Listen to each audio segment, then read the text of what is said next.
बाद आज पहले प्रश्न अच्छा वो काशी के पढ़ लिखे वैसे थोड़े मानते। हाँ, उत्तर भी बहुत सरल, पूर्व मीमांसा उत्तर मीमांसा सब।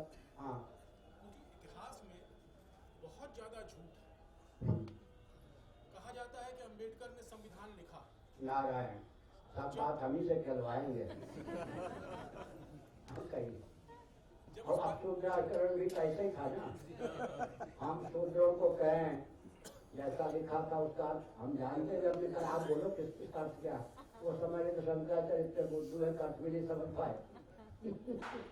हाँ कही उसमें हमारे एक मित्र ने आरटीआई लगाई। राष्ट्रपति भवन से जवाब आया कि अंबेडकर ने नहीं लिखा। महात्मा गांधी को राष्ट्रपिता कहते हैं। किसने दिया ये नाम? कोई जवाब नहीं, किसी के पास कोई रिकॉर्ड नहीं। ये बहुत सारे ऐसे भ्रम हैं जो राजनीतिक लोग सिर्फ वोट के लिए फैलाते हैं।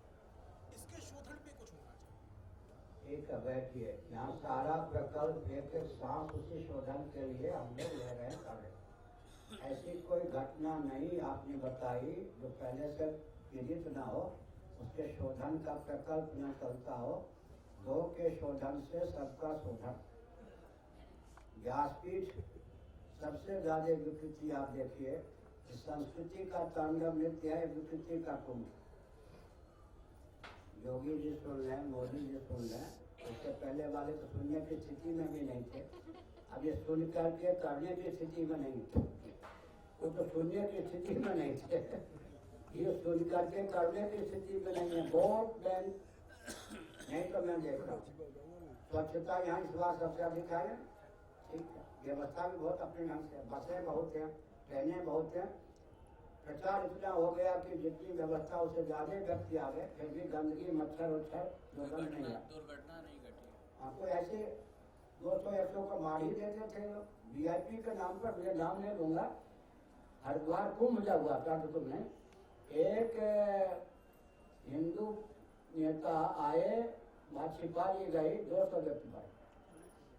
एक हिंदू नेता वीआईपी बन के आया, उसके कुचल में हमने संकेत किया। हमने क्या कहा आपको? हमने ये कहा कि ये सब अंग्रेजों की कूटनीति है।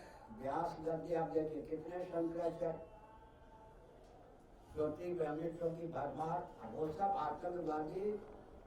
यहाँ तक जितने विश्व स्तर के आतंकवादी हैं सबका गठबंधन है, उसने लिख के दिया, छपा हुआ है मेरे पर। इतने आतंकवादी उनका मैं सरगर्म हूँ। अमित शाह उज्जैन कुंभ में और मुख्यमंत्री दोनों बैठे थे। मैंने पेपर दिखाया, मुस्कुरा दिया। उसका अर्थ क्या था? आतंकवादियों के सरगना है, हमने सारी सुविधा दी है। आए आपके पास, उनके पास नहीं, लेकिन उनको पाल के रखेंगे तब तो आप भविष्य में हमारे लिए किसी राजनीतिक दल के खतरा नहीं होंगे। मूल बात ये है।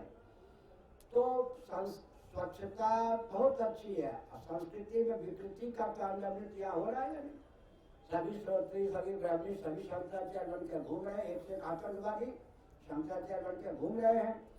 तो शासन तंत्र जानता है कि अगर व्यासपीठ का शोधन हो गया और व्यासपीठ को महत्व दिया गया, वनवादी शास्त्र सम्मत कोई शंकराचार्य खड़े हो गए तो हमारी दाल नहीं गलेगी। हनुमान जी के सामने भूत प्रेत की दाल नहीं गलती। इसलिए उसने इस ढंग का प्रकल्प चलाया है। आपको व्यूरचना मालूम है या सांस्कृतिक कोई प्रकल्प रहने दिया जिसको निगम ने लिया हो राजनीतिक दलों ने। सामाजिक प्रकल्प एक ही था, आरएसएस हिंदुओं के पास, उसको अपना प्रचारक बना लिया। ये सब भाजपाई कांग्रेसी सपाई बसपाई होके तो अब एक ही व्यक्ति कभी सपाई, कभी मुल्लाई और कभी भाजपाई है। देख ही रहे बाबाओं का। इसका मतलब कहीं से कोई चुनौती देने की संभावना नहीं। एक राजनीतिक दल जब दूसरे राजनीतिक दल को चुनौती देता है, उसका अर्थ होता है हमारी असफलता तुम्हारी सफलता बन जाए, तुम्हारी असफलता हमारी सफलता बन जाए।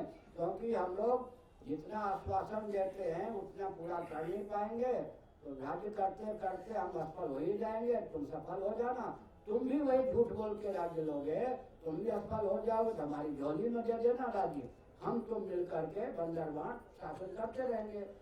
तो हिरण्यकशिपु ने, रावण ने अपने मौत के सारे मार्ग बंद कर दिए। ब्रह्मा की बुद्धि के देवता वरदान देते हुए समझ गए थे इसी से मरेगा बच्चू, विष्णु भगवान मारेंगे। विष्णु भगवान ने रास्ता निकाल लिया।